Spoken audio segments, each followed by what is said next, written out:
Yo, what's up guys? It's Noah here. And in today's video, we're going to be breaking down the NBA slate on Draftkings and Yahoo for Wednesday, February the 16th. We do have a really big Wednesday slate, 11 gamer today, and then we have a shorter slate on Thursday. We got a 5-game slate Thursday. And then that's it for the until the All-Star break. The All-Star break does begin on Friday, so there will be no games on Friday, Saturday, Sunday, and then of next week, Monday, Tuesday, Wednesday, there are no games as well. So we just got 2 more slates before the All-Star break. I'm excited for this big slate, though. We're going to talk through each one of these 11 games. We're going to break down each team, give my early thoughts, what I do like, taking a first look at this slate on Tuesday night. And then as we do go through each game, we will build out an early core. We'll talk about 5 players that do specifically stand out to me at first look for both DraftKings and for Yahoo. But before we get started with the breakdown, as always, guys, please do hit the like button down below. Always do appreciate the likes. If you're new to the channel and you have not yet, click that subscribe button as well. And also, if you want to check out the sponsor of the video, the sponsor of this video is PrizePicks. You can check them out. Link down below in the description, or just when you sign up for PrizePicks, use code Noah. And they will actually match your first deposit up to $100 when you do sign up over there. Now, PrizePicks is a player prop based DFS site. You're just picking over or under on players' projections. It is very simple. You have to make at least 2 picks, but you can make up to 5 picks. You can win up to 10 extra money on PrizePicks. Again, you're just picking the over or under on a player's projection. They do already have some stuff posted for Wednesday's big slate. They have assist projections, points, rebounds, assists added up all together. They have 3-pointers made. They have blocks and steals, and they also will post fantasy point projections too. They usually get those up in the morning. So if you want to check out their full board, see all the picks they have available for today, all the props available. Again, you're just picking over or under. If you have a lean one way or the other, potentially win up to 10 extra money over there. If you guys want to sign up for PrizePicks, use code Noah. They'll match your first deposit up to $100 when you do sign up with my code. But let's take a look at Wednesday's big 11-game slate. We're going to start off with the Atlanta and Orlando game. And looking at Atlanta today, Atlanta is a team I do kind of have some interest in. I think Trae Young at the top, 9,400, looks like a pretty appealing pay-up option here. Really, really good matchup against Orlando. Orlando defensively, especially against guards this year, has not been good at all. Trae's been really good these last 2 games without John Collins. I think, not having John Collins is a little bit of a bump for Trae in terms of usage. His field goal attempts have been way up, 26 and 22 shot attempts the last 2 games. Minutes have been through the roof as well. Even on a back-to-back here, I think Trae will still play big minutes. I think at 9,400, he looks like a really appealing play on this slate. I do like Trae quite a bit. Clint Capella is my next favorite play from Atlanta. I had a lot of interest in Clint Capella on Tuesday's slate. Didn't really work out. He only put up 21 DraftKings points, but I think the process was right. The last 2 games without John Collins, we have seen Clint Capella get over 30 minutes. He's played 31 minutes in back-to-back games. Clint Capella normally is a really good point-per-minute player. So far, as of late, the game log doesn't look very pretty, but that's just because his minutes have been way down. He hasn't been getting the minutes. They've been obviously giving him more minutes these last 2 games without John Collins. Even though he only put up 21 fantasy points and 31 minutes on Tuesday, I don't really care. I think the minutes are there, and that's the main thing. That's why I was so high on Capella Tuesday. The price tag didn't move. I think Capella's a really good play once again. 5,300 is just too cheap for Capella if we expect him to play over 30 minutes, which I think he will. So I definitely like Capella once again. 5,300 on DraftKings, too cheap in my opinion. On Yahoo, too cheap over there as well. $21. I think Capella's a really, really good play on both sides. And then the rest of Atlanta, if you want to go to Bogdan or Herter, Hunter, I wouldn't fault you for it. I don't think it's bad or anything. Gallo did play really well on Tuesday against Cleveland. Played 33 minutes, had 33 DraftKings points. He has been starting the last 2 games in place of John Collins. He was really bad against Boston, but looked good on Tuesday night against Cleveland. Does John Collins, or does Gallo, put up 33 DraftKings points again? I don't know, but I think the minutes should be there as long as he is playing well. I think he will play about 28 to 30 minutes, if he does play well again. So 4,600. If we get around 30 minutes from Gallo, he can definitely be worth 4,600.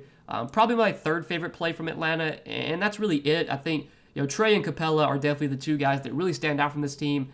And if you want to go to Bogdan, Herter, Hunter, Gallo, I wouldn't fault you for it either. But that's it from Atlanta. Now on the Orlando side, looking at the Magic.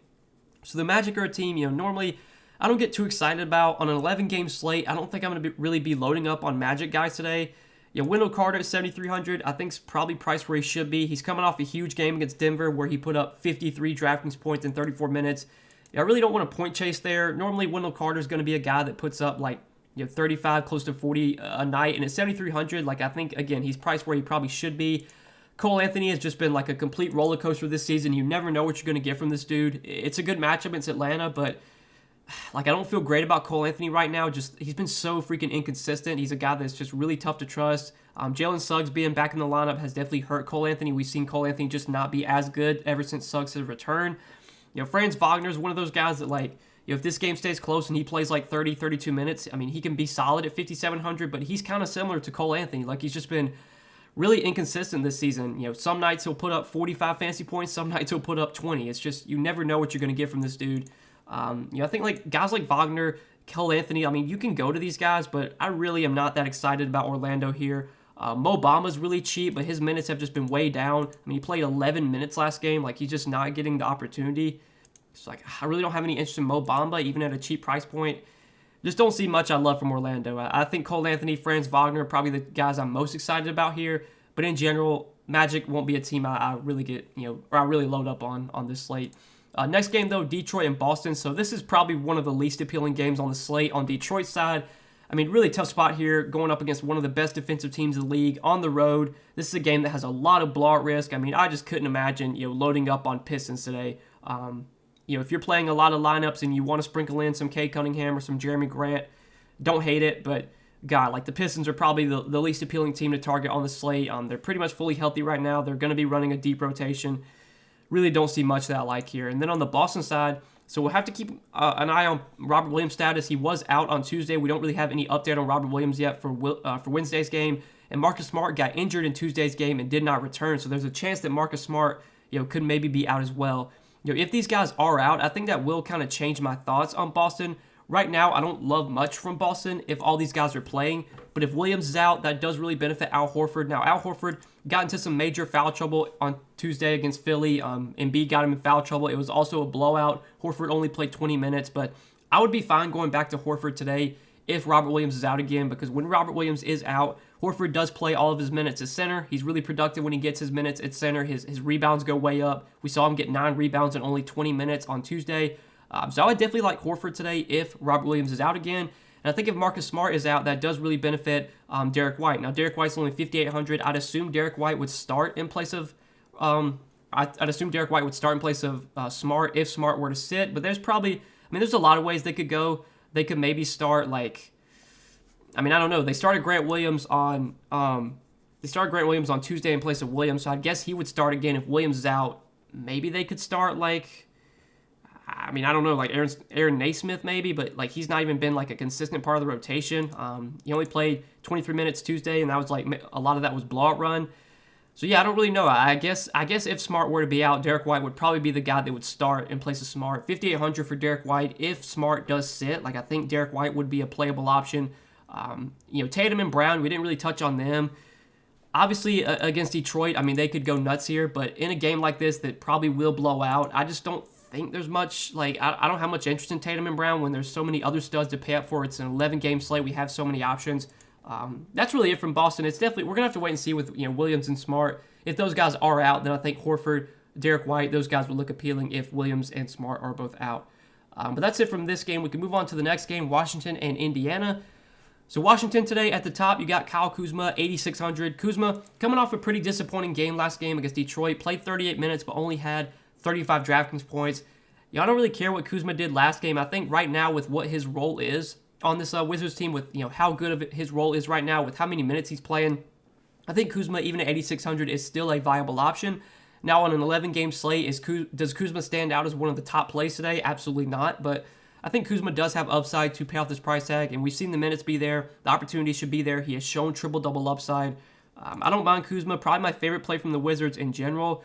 Denny Avdia played really well off the bench last game, but I think at almost 5K, Denny Avdia's priced to a point where he doesn't really stand out anymore. Raul Neto should continue to play around 28 to 30 minutes, but at 4,700, I do question the ceiling for Raul Neto at this price point. Even if Neto puts up 30 Draftkings points, which is a really good game for him, it's not that's not going to win you a GPP at his price point. So even Neto, I'm not that excited about. Thomas Bryant, been productive, but just hasn't been getting enough minutes, so he's really tough to trust. There's not much I really like from the Wizards. I think if Rui winds up sitting, that maybe makes Thomas Bryant look a little bit better, but really I think Kuzma is the guy that stands out most here. The rest of the Wizards, I think, are just kind of dart throws that you could go to. Now, on the Indiana side, so Indiana could definitely be a team worth targeting today. They were a team that I did have a lot of interest in on Tuesday's slate, and a lot of these guys did do really well. Malcolm Brogdon was questionable Tuesday, ultimately did not wind up playing. I'm guessing that Brogdon sits again. This is their last game before the All-Star break. I don't see any reason why they would play Brogdon right before the All-Star break, so I'm expecting Brogdon to probably be out again. If that's going to be the case, then Tyrese Halliburton, his role is going to be really, really good. So far through 3 games with the Pacers, 40, 41, and 36 minutes, 40, 57, 43 DraftKings points. Been really productive, getting huge minutes. Matchup against the Wizards, I think, okay. So I think Halliburton's definitely in play, 8,400. Buddy Hield, I like a lot. Buddy Hield's been really good with the Pacers so far. His role's just been amazing. 40 minutes, 37 minutes. He's been taking a ton of shots, 17, 19, and 20 field goal attempts. Been getting peripherals as well, which is something we haven't seen in the past from Buddy Hield. 17 rebounds and assists against Cleveland, 9 against Minnesota, 6 on Tuesday against Milwaukee. I mean, I think Buddy Hield is 6,200 with how many minutes he's playing right now. Buddy Hield is a pretty decent point per minute player. He's kind of scoring dependent, but when his shots fall in, he does offer big time upside. And we saw that Tuesday against Milwaukee. He put up almost 50 DraftKings points in 37 minutes. So I definitely like Buddy Hield at 6,200. I think on Yahoo, Buddy Hield looks like a great play on Yahoo. He's just way too cheap over there. He's only $16 over on Yahoo at small forward. Really, really like Buddy Hield on Yahoo today. And then O'Shea Brissett, another guy that I had interest in Tuesday. Now, he was pretty disappointing after having really big games back-to-back against Cleveland and Minnesota. Was disappointing Tuesday, only 27 minutes, only 12 DraftKings points.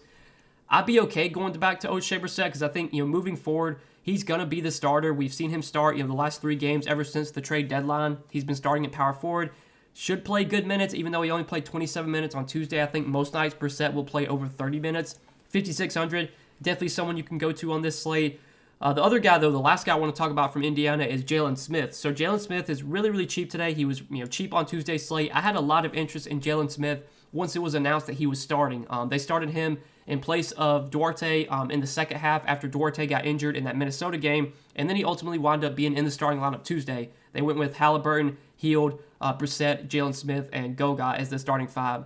I'm guessing, if Brogdon's out again, which is probably, which is likely, that we will see Jalen Smith start once again. Now, the box score does not look great, but you can't look too much into it because Jalen Smith fouled out in 17 freaking minutes. I don't know how the dude did it, but he only played 17 minutes because he was just in major foul trouble. He picked up 2 fouls in the first quarter, subbed back in, and then picked up his 3rd foul, subbed back in, picked up his 4th foul. Like, he was just in foul trouble the whole game. Only played 17 minutes, but it was really productive.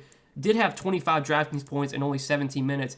So far with the Pacers, he's played 3 games, 21, 23, and 17 minutes, 19, 36, 25 DraftKings points. He's been productive when he's gotten minutes. We saw when he was on Phoenix, he was productive when he got minutes. I think at 3,900, if Jalen Smith does start again, he's probably one of the best value plays on the slate. I think Jalen Smith definitely stands out as the top option on both sites. He's very cheap on Yahoo. Like him quite a bit over there, assuming that he does start once again. He'll be one of my favorite values for sure. And then, if Brogdon's out again, that probably opens up a little bit more minutes for Lance Stevenson off the bench. Now, Lance Stevenson only played 20 minutes Tuesday. I think he probably plays, around 22, 24 minutes today at 3,800. Not a terrible value. I would feel better about Lance Stevenson if he were to start. I don't think he will. I think they'll start the same starting lineup they did Tuesday.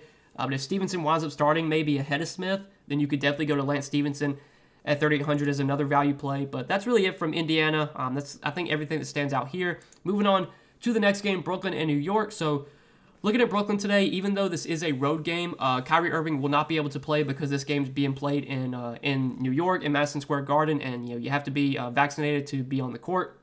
So Kyrie will not be able to play for Brooklyn today, which does leave a big role for guys like Seth Curry, Cam Thomas, Patty Mills. We saw Seth Curry play really well in his debut with the Nets. Played 32 minutes, took 18 shots, had 38 DraftKings points. I think while Kyrie's still out, for these games, with KD still out, with Ben Simmons not ready to play yet, Seth Curry's going to have a really good role. He should play big minutes on a nightly basis. He should take plenty of shots. He's a guy that can be productive when he does get opportunity, especially when he's got the ball in his hands, when he's being able to take a lot of shots. And again, I think he might lead the team in usage for these games while Kyrie's out. So I definitely like Seth Curry at 5,700. Price tag went up a little bit, but I still think he's a pretty good play on both sides. His price went up a little bit on Yahoo, but you can still play him over there. $19 at the shooting guard position. I definitely like Seth Curry from this Brooklyn team. We did see Andre Drummond actually start at center last game. Now, Like Drummond's a guy that I usually like to roster because he's a really good point per minute player. I think 5,800 is still too cheap for Drummond, but he did only play 24 minutes. Now, he was really productive in those 24 minutes, had 33 DraftKings points. I think we'll probably see a pretty even split in the center minutes between Drummond and LaMarcus Aldridge. I think Drummond played 24, Aldridge played like 21, and then I think Blake Griffin got like a couple minutes. But I think most nights it's going to be like a 24-24 split between Drummond and Aldridge. If Drummond plays 24 minutes today, he probably will do solid. I think for him to really put up a big ceiling, you're going to need him to get like 28, 30 minutes, and I just don't know if they're going to give him 28, 30 minutes when they have Aldridge. They have Griffin. If they want to give minutes to Griffin, they have Claxton too, even though Claxton was a DMP last game. I think Drummond's still a solid option. Not like a standout play by any means, but if he does start again, he is definitely playable. Cam Thomas coming off the bench should get some opportunity. Was not that great last game, but I think he will play around 30, 32 minutes off the bench. He's a viable dart throw. Patty Mills has been terrible lately. I don't know what's going on with Patty Mills. He just hasn't been that productive at all. Didn't really shoot the ball that well last game. Normally, if Patty Mills does not have a good shooting game, he's not going to do much else. So you kind of need him to make his shots. But I do like the matchup against the Knicks. I know the Knicks have struggled defending the three-point line this year, which is obviously where Patty Mills kind of excels. So if you want to go to Patty Mills at 5,100 as a dart throw in tournaments, I don't hate that. Really it, though, from Brooklyn. I think that's everything that stands out here. Bruce Brown, like he had a massive game last game, put up 52 DraftKings points. Like I really don't want to chase this. Like Bruce Brown can be productive when he does get minutes, but we've just seen you never know what Steve Nash is going to do with the rotation. Bruce Brown played 38 minutes last game. He could play 20 minutes today, and I would not be surprised. I think with Bruce Brown, with how well he played last game, he probably earned more playing time. I think he is in play for value at 4K, but just be a little bit hesitant on Bruce Brown. I don't think it's like a guarantee that he smashes again. But if he's in the starting lineup, he probably gets at least mid-20s minutes, which does make him a playable value. And if he does play really well again, I mean, there's definitely upside for him to get big minutes like he did last game. But I have a feeling that Bruce Brown will probably be over-owned today, just with how well he did last game. A lot of people will probably chase that. But still a viable, cheap option at 4K. That's really it, though, from Brooklyn. I think that's everything I like on the Nets. Now, on the Knicks side, Julius Randle, been amazing as of late. Finally starting to turn things on. We saw Julius Randle really, really struggle for those stretch of games for a while. Well, like the last week or so, last 2 weeks, I should say. I mean, Julius Randle's been awesome. He's been playing big minutes. He's been really, really productive. He's been stuffing the stat sheet. Put up a triple-double last game against OKC. Been, again, playing huge minutes. I like the matchup against Brooklyn. I don't think Brooklyn really has anyone that can stop Randle here. 9,700, I think, is an appropriate price tag for him, but right now, with how good his role is, with how many shot attempts he's taken, just with how he's stuffing the stat sheet, how many minutes he's playing, still think Julius Randle's a really good play here. Definitely my favorite play on this Knicks team. Outside of Julius Randle, I don't see too much else I really like. Quentin Grimes was a chalk value play last slate. He did okay, or he actually did really good. I thought he did a little bit worse than he did, but he had 35 DraftKings points in 40 minutes. That game did go to overtime. The price tag on Quentin Grimes did come up to 4,100, so I think now that Grimes is priced where he is, he's not like a standout play for me. Normally Quentin Grimes is not going to put up 35 DraftKings points a night. He's a pretty low usage player. He's a very scoring dependent player. Outside of taking threes, he's not going to really do much else. He did grab 7 rebounds last game, but I think that's definitely an outlier. At 4,100, still playable, but I would definitely be hesitant on Quentin Grimes. I don't think he's nearly as good of a value play as he was last slate when he was minimum salary. Probably my second favorite play, though, from this Knicks team if I had to play anyone outside of Randle. Really it, though. I think that's everything I like on New York, so we can go ahead and move on to the next game, Sacramento and Chicago. So Sacramento today, I think there's 2 guys you can go to here, De'Aaron Fox and Domantas Sabonis. Sabonis, really, ever since he's been on the Pacers, he hasn't been amazing. He's played 3 games with Indiana, or with the Pacers, with the Kings. He's played 3 games with the Kings, 33, 34, and 26 minutes, 48, 40, and 25 DraftKings points. We haven't seen that massive ceiling game yet from Sabonis. We haven't seen massive minutes from him either. He hasn't been getting like 38, 40 minutes like he was playing with Indiana. He's been playing like mid-30s. At 8,900, I still think Sabonis does offer good upside at this price tag. This is definitely a discount on Sabonis. We're definitely getting a discount just based off his poor performances recently. So I'm still fine going to Sabonis. De'Aaron Fox, I don't hate either. He should continue to play big minutes. Hasn't been super productive lately, but I think his role should be really good without Halliburton. Him and Sabonis should be the 2 guys really taking all the shot attempts, really dominating the usage. Both those guys are playable GPP options. Outside of the top 2, Sabonis and Fox, nothing else really stands out to me from Sacramento. And then on the Chicago side, Still no Zach LaVine, still no Lonzo Ball, still no Alex Caruso, and Javonte Green, questionable once again. Was questionable last game, ultimately wound up playing. Don't know if that injury really changes too much, but definitely, no LaVine, no Lonzo, no Caruso. Just secures big roles for DeRozan, Vooch, Kobe White, Ayo. Like, those four guys are just going to play huge minutes. Those are going to be the four guys, doing everything, taking all the shot attempts, getting all the rebounds. Just no one else on this team is really producing outside of those four. Javonte Green's been playing decent, but DeRozan and Vooch, their roles right now are just so good. DeRozan's playing 35 to 40 minutes a night. He's taken a ton of freaking shots. His usage just through the roof. He's been stuffing the stat sheet and contributing with rebounds and assists, and obviously he's just been scoring a ton. I mean, you look at his points, just points alone. He scored at least 30 points in 7 straight games now with at least 30 points for DeMar DeRozan. Really good matchup here against Sacramento. Should be a really fast-paced game. I think DeMar DeRozan is a really strong pay-up option on this slate. 10-4 feels like a lot to pay for DeRozan, but man, he's just been so good. His role is so good right now. He's playing so many minutes that I think DeMar DeRozan is definitely one of my favorite pay-up options kind of at first look on this slate. Like him quite a bit on Yahoo too, $46 over there. If you want to play him on Yahoo, no issues going to DeMar DeRozan on either site. Same could be said for Vooch. Vooch's role right now is just so good, playing 35, 36 minutes a night, stuffing the stat sheet. He's scoring a ton. He's grabbing a ton of boards, can get assists as well. Vooch is a guy that does offer big-time upside. I like the matchup against Sacramento. Again, I think it's a good spot for all these Chicago guys. Vooch definitely in play. Kobe White and Ayo, I think at their price points, they're probably secondary options for me, but Kobe White should play huge minutes if it's a close game. He's been playing really, really well lately. His production's been way up.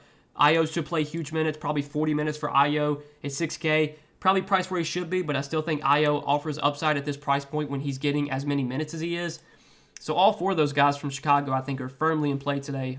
Would I play, all four in the same lineup? Probably no, I would not do that. But I think one or two of those four guys is totally fine because just all the production, all the scoring is coming from those four. Not really anyone else on this team is doing much. So that's kind of what I like for Chicago. We can move on to the next game, Portland and Memphis. So in Portland today, Nurkic at 8,800. Doesn't really stand out to me on this slate. Matchup against Steven Adams, I think, is one that Nurkic, can do fine in, but at 9K, I don't think, or almost 9K, I don't think Nurkic is like a priority play for me. Anthony Simons has been playing great lately. Last two games, 50 and 47 DraftKings points. He's been scoring a ton. He's been shooting the ball really well. Anthony Simons, really, really talented player, has a lot of upside. I think at almost 8K, Simons is not like a standout play, but the ceiling is definitely there for him. His role right now with Portland is just so good. He's another guy that's playing huge minutes, taking a lot of shots, getting a lot of usage. I think Nurkic and Simons are both in play. Josh Hart at almost 7K, more of a contrarian option. His role with Portland so far has been really good. He's been playing big minutes as well. His scoring has been way up. I think Hart's playable. I just don't know if there's any standout plays coming from Portland because all these guys have kind of been priced up to kind of reflect, the recent performances. Simons is almost 8K, Nurkic is almost 9K, Hart's almost 7K, Winslow's 6K now. These guys still have upside because they're going to play big minutes if it's a close game, but at their price points, I think they're just, secondary options for me. And then on the other side of this game with Memphis, so we'll have to pay attention to John Morant's status. John Morant was surprisingly ruled out Tuesday. I thought Morant would play, but he ultimately got ruled out. My guess is that Morant just sat out Tuesday so that he could play today. I don't think Morant will be out again. But by some chance, if Morant does sit again, we saw Tyus Jones go absolutely nuts on Tuesday. Had a massive game, 44 DraftKings points in 32 minutes. Tyus Jones, once it was announced that John Morant was out, Tyus Jones was clearly the best value play on the slate, and he smashed. Tyus Jones would be the best value play on the slate again if John Morant does get ruled out. And then obviously you get a little bit of a boost for Jaren Jackson Jr., Desmond Bane, Steven Adams would get a little bump. D'Anthony Melton would become playable. But I think most likely Morant will play. If Morant does play, he's a viable tournament option. I think the matchup against Portland is really good. Morant hasn't been as good lately as he's been the last couple weeks, but still offers big-time upside, can put up a big game any night. Don't think Ja would be, I don't think he'd be one of my favorite studs, but he'd at least be a playable option. Rest of Memphis, I'm not too excited about. Really think these guys become much more appealing if Ja winds up sitting. Steven Adams had a huge game on Tuesday, put up 40 DraftKings points in 32 minutes. Steven Adams, he's been crushing lately. I don't know what's gotten into him, but last 3 games he's put up over 40 DraftKings points. He put up 42 DraftKings points in 16 fucking minutes against Charlotte. I don't know what's gotten into this dude, but he's been stuffing the stat sheet. He's been doing everything, getting points, getting rebounds, getting assists. 5,400, Steven Adams, like I don't want to say he's going to put up 40 DraftKings points again, but my God, the dude's just been amazing lately. I think Ja Morant being out, if Ja does sit again, like that might actually be good for Steven Adams. Maybe they just run the offense through him more. At 5,400, like he might be, my second favorite play from Memphis. If Ja sits, he'd probably be my second favorite play from this team behind Tyus Jones. If Ja plays, not too much stands out here. Ja would be viable. Steven Adams would still be okay, and that would really be it for me from the Grizzlies. So next game, we'll go ahead and talk about Toronto and Minnesota. So Toronto got some big news to keep an eye on here with Fred VanVleet currently questionable. I mean, this is really big news, and it definitely is going to impact my interest in Toronto because if you look at the pricing on Toronto, these guys all got priced down. I really don't know why. Pascal Siakam's only 9,300 after being priced above 10K, for the last couple slates. I know he had a bad game recently, or last game, but they got blown out against the Pelicans. I really don't want to look, much into that at all.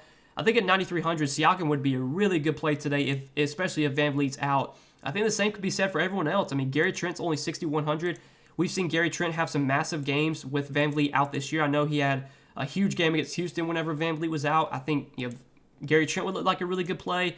OG Anunoby at 6K, been disappointing lately, but I think his upside would definitely be higher if VanVleet were to sit. And then Scotty Barnes, Scotty Barnes is only 5,900. Like, I think Scotty Barnes would get a lot of opportunity, maybe to run the point. We've seen Scotty Barnes have, get good assists in the past whenever VanVleet sits. Against Houston when VanVleet was out, Scotty Barnes did get 6 assists that game. He would have the ball in his hands a lot more. At 5,900, I would definitely have some interest in Scotty Barnes. So, yeah, like all these Toronto guys, Siakam, Trent, OG, Scotty Barnes, like they would all look pretty appealing today if VanVleet does sit. Now, if VanVleet plays, I think that you could still go to these guys because obviously, like if this is a close game, they're going to play huge minutes. All the starters are going to play 35, close to 40 minutes. I think Siakam would probably be my favorite play from Toronto if I had to go to anyone. But yeah, there's going to be a lot to like from Toronto, especially if VanVleet winds up sitting. If VanVleet does sit, I'm guessing they will start Precious Achiuwa at center.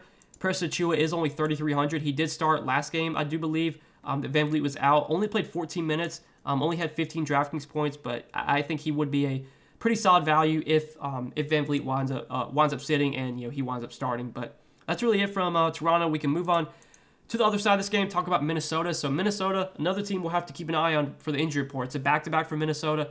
We did see Anthony Edwards get injured in Tuesday's game and ultimately did not return. My best guess is that Anthony Edwards probably does not play today. So last game before the All-Star break, they're probably just going to hold him out. So I'm expecting Anthony Edwards to be out. If he does get ruled out, that would definitely give a boost to Karl-Anthony Towns, D'Angelo Russell. In this matchup against Toronto, I don't think either one of them would stand out as like smash plays or anything, but Cat always has big time upside. He had a really big game Tuesday against Charlotte in a good matchup.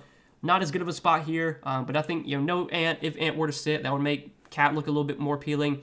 D'Angelo Russell would look a little bit more appealing as well at 7,400. He probably would be my favorite play from Minnesota. I probably would take the savings and play him over Cat. And then Patrick Beverley, Jared Vanderbilt. I don't think these guys really stand out. They have upside. Like, Jared Vanderbilt played well Tuesday. That game did go to overtime. I don't hate Vanderbilt at 4,700. Don't hate Pat Bev, but overall, I think Cat and Russell are the two guys I'd really be focusing on for Minnesota if Anthony Edwards does wind up sitting. Value-wise, we could maybe get some value with a guy like Jalen McDaniels. If he were to start for Anthony Edwards, he'd be an okay value at 3,500. But that's really it from this game. Moving on to the next one, San Antonio and OKC. So San Antonio today, I think there's one guy that really stands out here, and that is Dejounte Murray. Dejounte Murray's been amazing lately. Price tag is definitely up there at 11K now. We're not really getting much of a discount on Dejounte Murray anymore, but the dude's been stuffing the stat sheet. He's been putting up almost a triple double every freaking night. It seems like he's been averaging close to a triple double per night. At 11K, I still think Murray's a decent pay up option here, even against OKC. I think Lou Dort is still out for OKC, so yeah, he won't even have to worry about Lou Dort defense. It should be a pretty solid matchup for him. I think Murray's in play. Rest of San Antonio, I'm not too excited about. Devin Vassell's a guy that I've kind of been on lately. I think at 5K on an 11-game slate, like Devin Vassell's not really going to stand out as a top option. Still playable because he should get like around 30 minutes while he's starting for Derek White, with Derek White no longer on the team. But at 5K on an 11-game slate, I think Vassell's just kind of like a secondary option for me.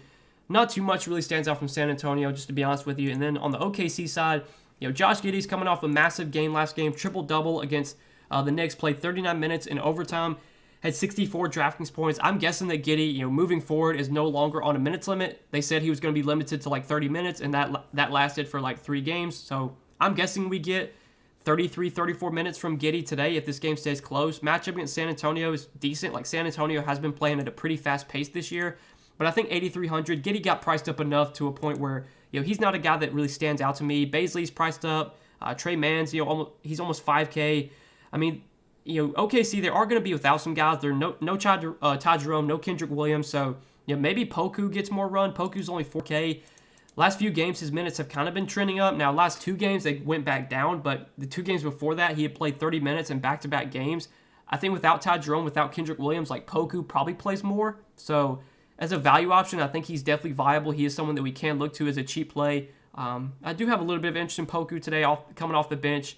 That's really it, though, from OKC. I think that's everything I see here. So we can go ahead and move on to the next game, Houston and Phoenix.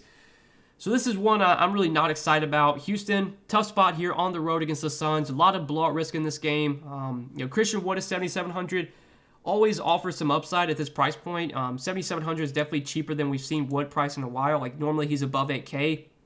But again, it's not the best spot against Phoenix. There's a lot of blowout risk. I don't think Christian Wood plays his full minutes because I think this game does get ugly. But, he's viable if the game stays close. If the game does stay close, it's probably because Christian Wood and KPJ are keeping it close. So if you want to, play Devin Booker and then run it back with KPJ or run it back with Christian Wood, I could see playing somebody from the Suns and then playing one Rocket with that that Suns guy. But right now, looking at the Houston team as a whole, I mean, this is just not a spot where I really want to be loading up on Houston. A lot of blowout risk, tough matchup, facing a good team. Don't see much here I like from Houston. And then on Phoenix, it's a really good spot for Phoenix. Again, I worry about blowout risk. I think there's a good possibility that, some of these Phoenix guys don't play in the fourth quarter. But if the game somehow can stay close, I mean, you could see a huge game from Chris Paul and or Devin Booker. Chris Paul, I want to say Tuesday against the Clippers, he did pretty well, if I'm mistaken. Let me see. I can pull up the game log. So, Chris Paul went for 44 fantasy points in 35 minutes against the Clippers on Tuesday. Played well. Devin Booker is another guy that's going to play good minutes if this game stays close. Has plenty of upside against this bad Rockets team that plays fast. Like, I think both Devin Booker and Chris Paul are firmly in play today if you want to go there. DeAndre Ayton is 6,800. I mean, I don't hate Ayton here. Ayton's minutes have kind of been down lately. He hasn't really been seeing the massive minutes we've seen him play in the past. They've been keeping him around 30 to 32 minutes. He hasn't been getting 36, 38 minutes. The matchup's really good. It wouldn't be surprising to see Ayton play really well even in 30 minutes, but doesn't stand out in an 11-game slate. I think the guards here are who I'd really be targeting, CP3 and Booker, and that's probably it from Phoenix. So let's move on to the next game, Denver and Golden State. We got 2 more to run through real quick. So Denver, I think looking at the Nuggets, it's really Jokic for me. And that's it from the Nuggets. I think Jokic is a pay-up option, makes plenty of sense. It's a big slate. Anytime, any slate Jokic is on, no matter how many games there are, Jokic is always going to stand out as a good option. Golden State here without Draymond Green, I think they're probably going to double team Jokic a lot. They're probably going to try and keep the ball out of his hands. But Jokic has just been such a productive player this year. Even in tough matchups, he's been crushing every freaking night. I think Jokic here against Golden State, if this game can stay close, Jokic is probably going to be the reason why. He is definitely someone I'll be interested in as a pay-up option, especially if a lot of value opens up as the day goes on. Jokic will be a stud that I may try and prioritize getting into my lineup. Rest of Denver, not too excited about. I think it's just Jokic here. And that's it for me from the Nuggets. And then on Golden State, Steph Curry at 10-3. Don't think he stands out on this slate. There's just too many other guys I'd rather pay up for that we've already talked about. Trae Young, Dejounte Murray, Jokic on the other side of this game. There's just so many other guys I'd rather go to. Siakam, a lot of pay-up options I prefer. DeRozan, Vooch. Don't think I'm going to Steph personally. Klay Thompson at 6,600 doesn't really stand out at that price point. I mean, in general, there's just not much I like from Golden State. Jonathan Kuminga's been starting lately and been getting decent minutes. At 4,500, if you want to go to Kuminga, I don't hate that as a value play. He should play around 30 minutes if the game stays close. Even if the game blows out, Kuminga would still play in a blowout. So regardless, he'll get around 30 minutes. You never know what Steve Kerr is going to do with the rotations. But I think if Kuminga does play 30 minutes, he's shown to be productive enough to where he can pay off a $4,500 salary in 30 minutes. I think Kuminga might be my favorite play from Golden State if I had to play anyone on this team. Not too excited about the Warriors, though. Last game of the night, though, the Jazz and the Lakers. Another game that, again, I'm not too excited about on the Utah side. It is a good matchup against the Lakers. I wouldn't be surprised to see Donovan Mitchell do really well here. Lakers I don't think are really a team that can stop Donovan Mitchell. We've seen Donovan Mitchell have big games, when in games that stay close, when he gets his full minutes, and it seems like these these national TV games, it seems like Donovan Mitchell always gets up and plays well in these games. I don't, have any stats to back that up, but I want to say that like these big time games, he just always plays well. At 9K, I think Mitchell's a viable option. Not my favorite pay up option today, but definitely in play. Probably my favorite play from Utah in general is Mitchell. Rudy Gobert, first game back, last game did not play that well, only played 22 minutes. It's going to be tough to really gauge how many minutes we get from Gobert today. They're probably gonna limit him again, so I don't think Gobert's really in play. Nothing else stands out from Utah. I think it's just Mitchell here, and that's it from the Jazz. And then on the Lakers side, you're the big three from the Lakers. You got LeBron at 10.5, you got AD at 9,500, you got Westbrook at 8,700. LeBron right now is currently questionable. I'm guessing that LeBron will play. I would be very surprised if he sits here. If he does play, I think he's my favorite Laker to go to on the slate. I definitely would prefer him over AD. I don't love the spot for AD going up against Gobert. I think 9,500 is an appropriate price tag for for AD for this matchup with Gobert. Westbrook, I have zero interest in right now. Only chance I would play Westbrook would be if LeBron sits. Again, LeBron's questionable. I think he'll play. But if he sits, then yeah, Westbrook would look a lot better. Malik Monk would look a lot better. But right now, I mean, LeBron's like the one guy I think that's in play from the Lakers. I'm not too excited about many Lakers, though. This team, they'll become a lot more appealing if LeBron winds up sitting, which I think probably won't happen. I do want to mention that Avery Bradley is out. So with Avery Bradley out, I'm guessing there's a chance we'll see more minutes for like Austin Reeves. I mean, Austin Reeves hasn't shown much upside this year, but at 3,400, I think is a value play. Austin Reeves is playable. But again, like I'm just not excited about many Lakers on this slate. So that's really it for this game, guys, and that's it for all 11 of these Wednesday games. So hope you guys did enjoy this breakdown. I hope it helped. If you did enjoy, please click that like button down below. Click that subscribe button as well. If you have not yet, go check out the sponsor of the video, PrizePicks. Again, if you want to sign up for PrizePicks, use code NOAH when you do, and they will match your first deposit up to $100 when you do sign up with my promo code. Take a look at what PrizePicks has to offer. Make some picks for tonight's game. Potentially win up to 10 extra money over there. Just make sure when you sign up, use code NOAH, so that way you do get your first deposit doubled up to $100. But best of luck on this slate, guys. Thanks for watching the video. Hope you enjoyed. We'll see you in the next one. Good luck, guys.